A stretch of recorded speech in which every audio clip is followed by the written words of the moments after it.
வணக்கம். பேராற்றலும் பேரறிவும் கொண்ட இந்த பிரபஞ்சத்தை வணங்கி உங்களையும் வணங்கி வாழ்த்தி மகிழ்கின்ற அடியேன் ஜோதிடர் வெற்றிபாலன். குரு பயிற்சியை பத்தி பார்ப்போம். இந்த வருடம் மேஷம் முதல் மீனம் வரை உள்ள ராசிக்காரர்களுக்கு குரு பயிற்சியினால் ஏற்படக்கூடிய நன்மைகள், குரு பயிற்சியின் கதிர்வீச்சுக்கள் மூலியமாக ஒவ்வொரு ராசிக்காரர்களுக்கும் இந்த வருடம் எப்படி அமையும் என்பதை நாம் தெளிவாக பார்ப்போம். அதற்கு இந்த வீடியோ ஸ்கிப் பண்ணாம முழுமையா பாருங்க. ஏன்னா நிறைய சூட்சும விஷயங்களை நிறைய வந்துகிட்டு இருக்கும் இடையிடையில. ஒவ்வொரு ராசிக்காரர்களுக்கும் செய்ய வேண்டிய பரிகாரங்கள் இல்ல ஸ்தலங்கள், சூட்சும விதிகள் அனைத்தும் இந்த வீடியோவில் உங்களுக்கு கொடுக்க போறேன். அதனால ஸ்கிப் பண்ணாம பாருங்க, முழுமையா பாருங்க. இதை பார்த்ததுக்கு அப்புறம் நீங்க மற்றவங்களுக்கு ஷேர் பண்ணுங்க. நிறைய பேருக்கு இந்த தகவல் போய் சேரட்டும். அதனால முழுமையா பாருங்க. அதான் என்னுடைய தாழ்மையான வேண்டுகோள். இந்த குரு பயிற்சி என்பது வருகின்ற 2026 தேதி மே மாதம் அன்று வாக்கியப்படி பஞ்சாங்கத்தின் பிரகாரம் காலை 11:33 மிதுன ராசியிலிருந்து கடக ராசிக்கு பயிற்சி அடைகிறார் குரு பகவான். இது வாக்கியப்படி. அடுத்து இன்னொரு பஞ்சாங்கம் இருக்கு, திருக்கணிதப்படி. அந்த திருக்கணிதப்படி குரு பயிற்சி வருகின்ற ஜூன் மாதம் 1 தேதி 2026 அன்று இரவு 1:50 அளவில் குரு பகவான் மிதுன ராசியிலிருந்து கடக ராசிக்கு பயிற்சி அடைகிறார். பயிற்சி நிலவரம் இந்த வருடம் 2 பஞ்சாங்கத்திலையும் வாக்கியப்படியும் திருக்கணிதப்படியும் ஒரு 5 நாள் வித்தியாசத்துல பயிற்சி ஆகுறாங்க. அதனால இது ஓரளவுக்கு ஒத்து போயிடும். ஆனா கோயில்கள்லாம் முழுக்க முழுக்க பண்றது 26 தேதி தான் பண்ணுவாங்க. 1 தேதி திருக்கணித பிரகாரம் மாற்றம் அடைகிறது. இதை எல்லாம் நினைவு கொள்ளணும். 12 ராசி நேயர்களையும் ஒவ்வொரு ராசியும் நம்ம ஃபுல் டீட்டெயில்டா அனலைஸ் பண்ணி இந்த ஒரு வருடம் முழுக்க அவங்களுக்கு எப்படி இருக்கும் என்றதை நான் கரெக்டா உங்களுக்கு ப்ரெடிக்ட் பண்றேன். அதை நீங்க பாத்துக்கோங்க. மகர ராசி மற்றும் லக்ன அன்பர்களே, இந்த வருட குரு பயிற்சியினுடைய பலனை பார்ப்போம். மகர ராசிக்கு ஒரு ஜாக்பாட் தான். ஏன்னா மிதுன ராசியிலிருந்து கடக ராசிக்கு வருகிறார் குரு பகவான். அப்படி வரும்பொழுது நேரடியாக சப்தம பார்வையாக பார்க்கிறார் உங்களுடைய மகர ராசி மண்டலத்தை. மகர ராசி மண்டலத்தை குரு பகவான் கடக ராசி மண்டலத்தில் பார்க்கும் பொழுது, உச்ச குருவாக பார்க்கும் பொழுது, சப்தம பார்வையாக இருக்கும் பொழுது, நீங்கள் பார்ப்பவர்கள் அனைவரையும் வெல்வீர்கள். அனைத்து விஷயத்திலையும் நீங்க ஜெயிப்பீங்க. ஏன்னா உங்களுடைய ராசியை குரு பகவான் நேரடியாக பார்ப்பதனால உங்களுக்கு அநேகமான அனுகூலங்கள் கிடைக்கும். நீங்க போற காரியங்கள் ஜெயிக்கும், தொட்டது துளங்கும். அருமையான ஒரு 5 ராசிகாரர்களுக்கு முழுமையான நல்ல பலன் இந்த வருடம் இருக்கிறது. அதில் முதன்மையான பலன் உங்களுக்கு மட்டும்தான். ஏன்னா சப்தம பார்வைன்றது அப்பேற்பட்ட பார்வை. அதுவும் உச்ச பலம் சொல்லுவாங்க. உச்ச பார்வை, குருவினுடைய உச்ச பார்வை உங்களுடைய ராசி லக்னத்துக்கு விழுது. அப்ப ராசி இருந்தாலும் சரி, லக்னமாக இருந்தாலும் சரி, அவருக்கு 3ஆம் இடத்திலேயே சனி பகவான் இருக்கார். அவருக்கு லக்னத்திலிருந்து 3ஆம் இடத்தில் சனி பகவான். அந்த சனி பகவானையும் குரு பகவான் பார்வையாக பார்க்கிறார். அப்ப சகோதர சகோதரிகள் மூலியமாக இருந்த பிணக்குகள், இந்த இடம் சம்பந்தப்பட்ட பூமி சம்பந்தப்பட்ட இந்த சுணக்கங்கள்லாம் இப்ப தீரும். நிறைய மகர ராசினியர்கள் இருந்திருக்கும். இடம் சம்பந்தப்பட்ட விஷயங்கள், சகோதர சம்பந்தப்பட்ட விஷயங்கள், கருத்து வேறுபாடுகள், பூமி வாங்கி அதன் மூலியமா பிரச்சனைகள், பூமி வாங்க முடியாத ஒரு நிலைகள், இதெல்லாம் இருந்திருக்கும். அதெல்லாம் இப்ப இந்த குரு பயிற்சியில உங்களுக்கு கைகூடி வரும். சகோதரர்கள் ஒற்றுமையாக பேசக்கூடிய காலகட்டம் வந்துகிட்டு இருக்கு. அவங்க உங்ககிட்ட நல்லா ஒற்றுமையாக பேசுவாங்க. பூமி ஏதாவது வாங்கியிருந்து பிரச்சனைகள், அந்த பிரச்சனைகள் இந்த வருடம் நிறைவேறிடும். புதுசா சொத்துக்கள்லாம் வாங்குவீங்க, வாய்ப்புகள் இருக்கு. அது மட்டும் இல்லாம உங்க ராசிக்கு 11ஆம் இடத்தை குரு பகவான் 5ஆம் பார்வையாக பார்க்கும்போது, 11ஆம் இடம் ஆசை அபிலாஷைகள், உங்களுடைய லாபஸ்தானம் சொல்லுவாங்க. கடந்த காலங்களில் தொழில் ஸ்தானத்துல இருந்தார், தொழிலை பார்த்துட்டு இருந்தார். அப்போ தொழில் நடத்திட்டு இருப்பீங்க, போதுமான அளவுக்கு லாபம் இல்லாமல் இருந்திருக்கும். இந்த வருடம் மகர ராசி நேயர்களுக்கு அற்புதமான லாப பலனை வாரி கொடுக்கக்கூடிய ஒரு வாய்ப்பு குரு பகவான் உங்களுக்கு கொடுத்தே தீருவார். இதுல பெண்களை பொறுத்த வரைக்கும் அசைக்க முடியாத ஒரு நம்பிக்கை, ஒரு செல்வாக்கு, ஒரு சவுண்டு, ஒரு அதிகார தோரணையோடு இருப்பாங்க. ஏன்னா அவங்க குருவின் பார்வை இருக்கிறதுனால அவங்க சொல்றது சக்சஸ் ஆகும். பெண்களுக்கே, ஆண்களுக்கும் சரி. ஆனா பொது பலனா ஆண்கள் பெண்கள் இருவருக்கும் சமம் தான். ஆனா இது கூடுதலாக பெண்களுக்கு ஒரு பவர் அதிகம். ஏன்னா சந்திரனுடைய ராசியில தான் குரு பகவான் உச்ச பலமாக இருக்கிறார். சந்திரன் பெண் வீடு, பெண் ராசி. அப்ப அந்த பெண் ராசி சந்திர பகவான் இவர்களுடைய மகர ராசியை பார்க்கும் பொழுது அருமையான பெண்களுக்கு ஒரு செல்வாக்கு கூடும். சொத்து சுகங்கள், நட்பு வட்டாரங்கள் அதிகரிக்கும். நட்பின் மூலியமாக நிறைய விஷயங்கள் ஜெயிக்கக்கூடிய வாய்ப்புகள் உண்டு. உங்களுடைய நண்பர்கள், உங்களுடைய பார்ட்னர்கள் மூலியமா நிறைய விஷயங்களை நீங்க கையாளையும் உங்களுக்கு பார்ட்னர் ரொம்ப சப்போர்ட் பண்ணுவாங்க. நீங்க நினைக்க முடியாததற்கெல்லாம் அவங்க சப்போர்ட் பண்ணுவாங்க. என்னப்பா நான் எதிர்பார்த்தது இது, நீ அதை விட அதிகமாக பண்ணி தெரியப்பா அப்படின்ற மாதிரிலாம் இருக்கும். உங்களுடைய வியாபாரம் அபிவிருத்தி ஆகும். ஏன்னா 7ஆம் இடம் வியாபாரம் சொல்லுவாங்க. அப்ப அப்ப 7ஆம் இடத்துக்கு குரு பகவான் வந்ததுனால இப்ப அபிவிருத்தியான ஒரு வியாபாரங்கள் நடக்கக்கூடிய வாய்ப்புகள்லாம் உண்டு. அப்ப தொழில் மூலியமாக லாபஸ்தானம் அதிகமாக இருக்குது. லாபஸ்தானத்தை குரு பார்க்கிறார். 7ஆம் இடம் தான் கலத்திரஸ்தானம் சொல்லுவாங்க. திருமணம் ஆகாதவர்களுக்கு மகர ராசிகள் தடங்கள் ஏற்பட்டிருந்தவர்களுக்கு அனைவருக்கும் திருமணங்கள் கைகூடக்கூடிய ஒரு காலகட்டமாக இருக்கும். நிச்சயமாக திருமணங்கள் கைகூடும். இந்த ஒரு வருடத்துல அவங்களுக்கு கல்யாணம்லாம் ஆகும். அது குரு பலன் சொல்லுவாங்க. குரு பலன் முழுமையாக இருக்கிறது மகர ராசிக்கு 100% குரு பலன் இருக்கு. மகர ராசி குரு பார்வையினால் குரு பலன் உண்டு. அதனால திருமண வயதில் இருப்பவர்கள்லாம் நீங்க மகர ராசி இந்த வருஷத்துல நீங்க வரன் தேடலாம், வரனை பார்க்கலாம். கண்டிப்பா கல்யாணம் முடிஞ்சிடும். மாணவர்களை பொறுத்த வரைக்கும் நல்ல ஒரு அறிவாற்றல் திறன் அதிகரிக்கும். அனைத்து விஷயங்களும் வெற்றி பெறுவாங்க. படிப்புல உயர்வு கிடைக்கும். படிப்புல ஒரு தெளிவு கிடைக்கும். என்ன காலேஜ் எடுக்கணும், என்ன 10th 12th எவ்வளோ மார்க் ஸ்கோர் பண்ணணும் முன்கூட்டியே முடிவு பண்ணி அதை ஸ்கோர் பண்ணி அந்த அச்சீவ்மெண்ட் பண்ணுவாங்க. அப்படி மாணவர்களுக்கு உண்டான ஒரு வாய்ப்புகள்லாம் இந்த வருடத்தில் அவங்களுக்கு ஏற்படக்கூடிய வாய்ப்புகள் உண்டு. தொழில் செய்பவர்களுக்கு, தொழில் ஸ்தான முதலாளிகளுக்கு ஒரு அற்புதமான காலகட்டம். நிறைய முதலீடு செய்யலாம். அதன் மூலியமாக மேல்கொண்டு வருமானங்கள் தான் வருமே தவிர முதலீடு போய் முடங்காது.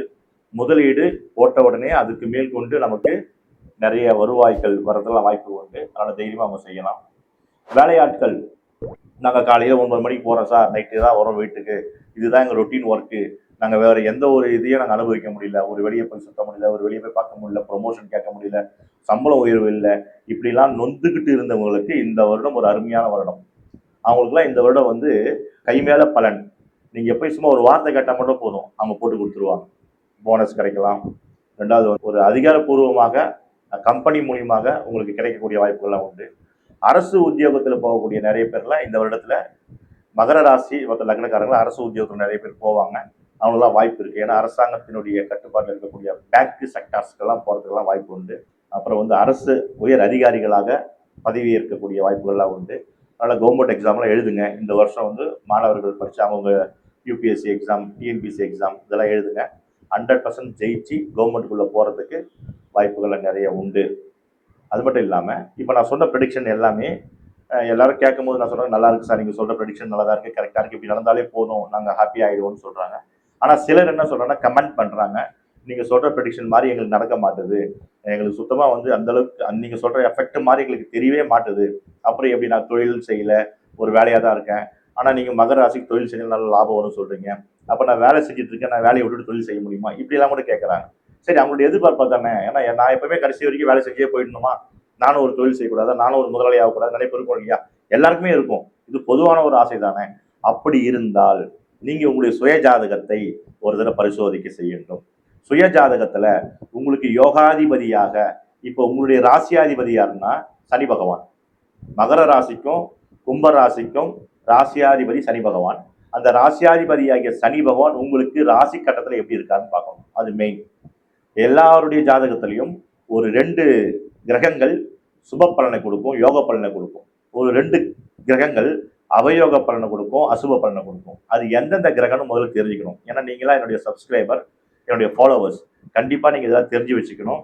அப்பதான் நான் ஒவ்வொரு தடவை நான் வீடியோ போடும்போது உங்களுக்கு அதுக்கு இந்த ரிலேட்டிவான சில விஷயங்களை உங்களுக்கு புரிய ஆரம்பிக்கும்.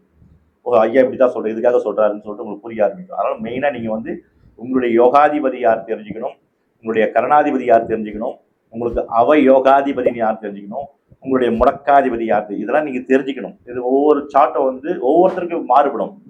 மகர ராசி எல்லாருக்கும் ஒற்றுமையா வராது. ஏன்னா ஒவ்வொரு ராசிக்காரர்களும் ஒவ்வொரு கிழமையில பிறந்திருப்பாங்க, ஒவ்வொரு திதியில பிறந்திருப்பாங்க. இதெல்லாம் நிறைய மாற்றங்கள் உண்டு. அப்போ பொது பலன் பொதுவா நான் சொல்லிட்டேன். பொது பலன்றது குருவனுடைய பயிற்சி கடகராசிக்கு வரும்பொழுது இந்தந்த ராசிகள்ல இந்தந்த கட்டங்களை ஏதாவது செயல்படுறது பொது பலன். இப்ப நான் சொல்ற போற இந்த விஷயத்துல இப்ப உங்களுக்கு ராசியாதிபதியாக சனி பகவான் யோகாதிபதியாக இருந்து விட்டால் அல்லது குரு பகவான் யோகாதிபதியாக இருந்து விட்டால் நான் சொல்ற ப்ரெடிக்ஷன் 100 இல்லை 200% கரெக்டாக நடக்கும். சப்போஸ் அந்த சனி பகவானோ அல்லது குரு பகவானோ உங்களுக்கு அவயோகாதிபதியாக இருந்து விட்டால் நான் சொல்ற ப்ரெடிக்ஷன்ல 50% குறைஞ்சிடும். அப்ப நீங்க கேட்கறது கரெக்டு தானே, நீங்க சொல்றது நடக்கலைங்க, அப்போ நம்ம வந்து ஒரு ப்ரெடிக்ஷன் கொடுக்குறோம், ஒரு பொது பலனை கொடுக்குறோம்னா சில கமெண்ட் வரும். நீங்க கொடுக்கறது வந்து ஒரு ஒரு சாரருக்கு பொறுத்தது, ஒரு சாரருக்கு பொறுத்தலை அப்படின்னும் போது இதுதான் விஷயம். அப்போ உள்ளார்ந்து போகணும். உள்ளார்ந்து உங்களுக்கு சார்ட்ல வந்து என்ன விஷயங்கள் இருக்குதுன்றதை முதல்ல நம்ம தெரிஞ்சு வச்சுக்கணும். அப்போ பொது பலனை மேட்ச் பண்ணும்போது கரெக்டா வரும். இப்போ இதுக்கு தான் அந்த பொது பலன் குரு பலன் நம்ம சொல்லும் பொழுதும் இல்ல மாத பலன்கள் கொடுக்குறேன் அது சொல்லும் பொழுதும் இந்த மாதிரி விஷயங்களை உள்ள கொடுக்குறேன். உங்ககிட்ட நான் சந்திக்கணும்னா ராசி பலனை சொல்லி தான் சந்திக்க முடியும். அப்போ ராசி பலன் சொல்லும் போதோ, குரு பலன் சொல்லும் பொழுதோ, வருட பலன் சொல்லும் பொழுதோ, அதுல இடையில இந்த விஷயங்கள் உங்களுக்கு சொல்ற காரணம் அதுதான். அதுதான் ஆரம்பத்துல இருந்து வீடியோ பார்த்துட்டு வாங்க, ஃபுல் வீடியோ பாருங்க. ஃபுல் வீடியோ பார்க்கும்போது இந்த சூட்சமமான விஷயங்கள்லாம் வரும். 2வது உங்களுடைய நண்பர்களுக்கும், உங்களோட உறவினர்களுக்கும் இதை ஷேர் பண்ணணும்னு சொல்லியிருப்பேன். அது ஷேர் பண்ணணும். அது மட்டும் இல்லாம, யாராவது உங்களுக்கு தெரிஞ்சவர்கள், உங்களுடைய உறவினர்கள், நண்பர்கள், மகர ராசி அல்லது மற்ற எந்த ராசியாக இருந்தாலும் சரி, திடீர்னு யாரோ அந்த மாதிரி மருத்துவமனைக்கு போகக்கூடாது என்னுடைய வேண்டுதல், என்னுடைய பிரார்த்தனை அதுதான். அனைவரும் சுகமா இருக்கணும், நல்லா இருக்கணும்ட்டு. அதையும் மீறி திடீர்னு உடல் உபாதைகளாக ஏற்பட்டு, இல்ல சிறிய விபத்துகளை சந்தித்து, இப்போ பிரெக்னன்சி ஒரு முழுகாம அது சுபம் தானே, நல்லது தானே, குழந்தை பெற்றுக்கிறது ஒரு ஆஸ்பத்திரி மருத்துவமனைக்கு போய் தான் ஆகணும். இந்த மாதிரி யாராவது உடலால் உபாதை பெற்றவர்கள், பெண்களுக்கு நிறைய உபாதைகள்லாம் வருது. இந்த கிட்னி பற்றி சம்பந்தப்பட்ட விஷயங்கள், அப்புறம் கருப்பை சம்பந்தப்பட்ட விஷயங்கள். இதன் மூலியமாக மருத்துவமனை போய் அட்மிட் ஆகுறாங்க. அதுக்கு ஆப்ரேஷன் பண்றாங்க. அதுக்கு செலவினங்கள் எக்ஸ்ரே நிறைய பண்றாங்க இல்லையா? அந்த மாதிரி சூழல்ல யாராவது இருந்தாங்க என்றால் அவருடைய டேட் ஆஃப் பர்த் டைம் கொடுங்க. நான் உங்களுக்கு ஃப்ரீ ப்ரெடிக்ஷன் கொடுக்குறேன். எனக்கு குருநாதர் சொல்லியிருக்காரு, மருத்துவமனையில் இருப்பவர்களுக்கு ஃப்ரீ ப்ரெடிக்ஷன் கொடுங்க. அவங்க வந்து அதன் மூலியமா அந்த ரெமடியை கேட்டு அவங்க ரெமடி ஆகி வரட்டும். அதுதான் நம்ம செய்யற காரியங்களே புண்ணிய காரியம் இதுதான் அப்படின்னு சொல்லியிருக்காரு. அதனால இந்த ஒரு விஷயத்த மட்டும் நான் அடியேன் அதை மனமோது செய்கிறேன். அதனால உங்களுக்கு தெரிஞ்சவர்கள் யாராவது இருந்தாங்கன்னா, மருத்துவமனையில் இருந்தாங்கன்னா, அவங்களுடைய டேட் ஆஃப் பர்த் டைம் மட்டும் கரெக்டாக வாங்கி கொடுங்க. எனக்கு கொடுத்துட்டு எனக்கு வந்து இவங்களுடைய ப்ரெடிக்ஷன் இந்த நிலையில் இப்படி இருக்காங்க, இவங்க என்ன ஒரு ப்ரெடிக்ஷன் கொடுங்கன்னு சொன்னீங்கன்னா, அதுக்கு என்ன ஒரு சிம்பிளான ஒரு பரிகாரங்களோ, இல்லை டக்குன்னு ஏதாவது செய்யக்கூடிய ஒரு விஷயங்கள் நான் சொல்கிறேன். கண்டிப்பாக சக்ஸஸ் ஆகும். அந்த மாதிரி உங்களுடைய உறவினர்கள் இருந்தால் கூட நீங்கள் எனக்கு ஷேர் பண்ணுங்கள். முடிஞ்ச அளவுக்கு வந்து யாரும் மருத்துவமனைக்கு போகக்கூடாதுன்னு நினைக்கிற ஆள் தான். அவங்க முடிஞ்ச அளவுக்கு போயிட்டாலும் அவங்களை காப்பாற்றி கொண்டு வரணும், வெளியே கொண்டு வரணும்னு நினைக்கிறேன். இந்த நல்ல எண்ணத்துக்கு நீங்களும் கொஞ்சம் ஒத்துழைப்பு கொடுங்க. இப்போ நான் சொன்னேன் இல்லையா, 12 ராசிகளுக்கும் ப்ரெடிக்ஷன் கொடுத்துருப்போம். அதில் மேஷம் முதல் மீன வரைக்கும் நம்ம ப்ரெடிக்ஷன் சொல்லியிருப்போம். இதெல்லாம் பொதுவாக வரக்கூடிய பலன்கள், பொது பலன்கள். சிலர் இந்த வீடியோ பார்க்கும்பொழுது எனக்கு இந்த மாதிரி நடக்கலை, இந்த மாதிரி எனக்கு கிடைக்கிற வாய்ப்பே இல்லை, ஆனால் நீங்கள் எப்படி சொல்கிறீங்க, என்னுடைய ராசிக்கு இப்படி சொல்றீங்களே, இது நடக்குமா அப்படின்னு ஒரு உங்களுக்குள்ளேயே ஒரு கேள்விகள் இருக்குன்றது எனக்கு தெரியும். ஆனால் முழுக்க முழுக்க நம்ம இப்போ சொன்னது அனைத்துமே பொது பலன்கள் தான். மேஷம் முதல் மீனம் வரை இருக்க ஒவ்வொரு ராசிகளுக்கும் பொதுவான பலன் தான் சொல்லியிருப்போம். இதில் உங்களுடைய பர்த் சார்ட் இருக்கும், சுய சார்ட்னு ஒன்று இருக்கும் இல்லையா? நீங்கள் வந்து மேஷ ராசி தான் பிறந்திருப்பீங்க, ரிஷப ராசி தான் பிறந்திருப்பீங்க. ஆனால் உங்களுடைய சுய ஜாதகத்தில் லக்னம், லக்னம் என்ன நட்சத்திரம், ரெண்டாவது உங்கள் சுய ஜாதகத்தில் நிறைய விஷயங்கள் சொல்லும். ஏன்னா ஒரு மேஷ ராசிக்காரர் இந்த மாதத்தில் பிறக்கிறாரு வச்சுங்களேன், சித்திரை மாதம், அவரே வந்து வைகாசி மாதம் இன்னொரு மேஷக்காரர் பிறப்பார். அப்போ ஒவ்வொரு மாதமும் அந்த மேஷ ராசி வரும். அப்போ மாதம் மாறுது, அன்றைக்கு கிழமைகள் மாறும், அன்றைக்கு திதிகள் மாறும், அன்றைக்கு யோகங்கள் மாறும். இந்த மாதிரி பஞ்சாங்கம் என்று சொல்லக்கூடிய திதி, யோகம், கரணம், கிழமை, நட்சத்திரம் எல்லாமே மாறும். நட்சத்திரம் மட்டும் ஒன்று வரும். அப்போ மேஷ ராசியில் இருக்கக்கூடிய அஸ்வினி நட்சத்திரம், பரணி நட்சத்திரம், அப்போ அஸ்வினி நட்சத்திரம் மேஷ ராசி இருக்கிற அத்தனை பேர் ஒரே மாதிரியா ஒரே பேட்டர்னா இருப்பாங்க, இருக்க முடியாது, கொஞ்சம் மாறி மாறி இருப்பாங்க. அதுக்கு என்ன விஷயம் அதெல்லாம் நம்ம டீட்டெயிலாக பார்த்துட்டு இருக்கோம். அதை பற்றி சொல்லிட்டு இருக்கேன். ஏன்னா ராசி நட்சத்திரம் பொதுவான பலன். இப்போ உங்களுடைய சுயச்சாட்டை வந்து நீங்கள் எடுத்துக்கணும். அதில் வந்து உங்களுக்கு யோகாதிபதி யாரு தெரிஞ்சுக்கணும். அப்படி யோகாதிபதி யாரு தெரிஞ்சிக்க முடியாதுன்னா, நீங்கள் பிறந்த யோகம்னு ஒன்று இருக்கும். உங்கள் ஜாதகத்தில் யோகம்னு ஒன்று இருக்கும். பஞ்சாங்கத்தில் சொல்லக்கூடிய திதி, யோகம், கர்ணம், கிழமை நட்சத்திரத்தில் யோகம்னு ஒன்று இருக்கும். அந்த யோகத்துக்கு யோகாதிபதினு ஒருத்தர் இருப்பார். அவர் யாருன்னு தெரிஞ்சுக்கிறதுக்கு நீங்கள் ஜஸ்ட் எனக்கு ஒரு கமெண்ட் பண்ணுங்க, உங்கள் டேட் ஆஃப் பர்த் டைம் கொடுங்க, எனக்கு யோகி யார் தெரியணும்னு மட்டும் போடுங்க. உங்களுக்கு நான் அதை ஃப்ரீயாக எடுத்து அந்த யோகி யாருன்னு சொல்கிறேன். ஏன்னா என்னுடைய சேனல் சப்ஸ்கிரைப் பண்ணி என்னுடைய கஸ்டமராக இருக்கிறவங்க அத்தனை பேருக்குமே இந்த யோகம்னா என்ன தெரிஞ்சிருக்கணும், யோகாதிபதி யாருன்னா தெரிஞ்சிருக்கணும், அவயோகாதிபதி யாருன்னா தெரிஞ்சிருக்கணும். அப்போ அவயோகாதிபதினா யார், எந்த கிரகம், அப்போ அவயோக பிளானட்டு உங்களுக்கு அந்த தசை நடக்குதா, அந்த தசை நடக்கும்போது அவயோக பலன் கிடைக்கும். இப்போ சில வந்து குரு வந்து கடக ராசியில உச்சம் பெற்றிருக்காரு சொல்லிட்டேன். அப்போ கடகராசி உச்சம் பெற்ற ராசிக்கு நம்ம ப்ரெடிக்ஷன் கொடுத்துட்டோம், நல்லா இருக்கும், அவருடைய பார்வைகள் நல்லா இருக்கும், ஆட்சி பலமா இருக்கான்னு சொல்லிட்டு இருக்கோம். ஆனால் அந்த கடகராசி அந்த ஜாதகருக்கு வந்து இப்போ அவயோக தசை நடக்குது வச்சுங்களேன், இப்போ நம்ம சொன்ன ப்ரெடிக்ஷன் அங்கேயே மாறும். அப்போ நீங்க இப்படி சொன்னீங்களா ஐயா, இங்க மாறுதுன்னு நீங்க சொல்லுவீங்க. அப்பதான் உங்களுடைய அவயோகம் யாரு தெரிஞ்சுக்கிட்டீங்கன்னா, அந்த தசையோ அல்லது அந்த புத்தியோ அது நடக்கும் பொழுது நம்ம கேர்ஃபுல்லா இருக்கணும்.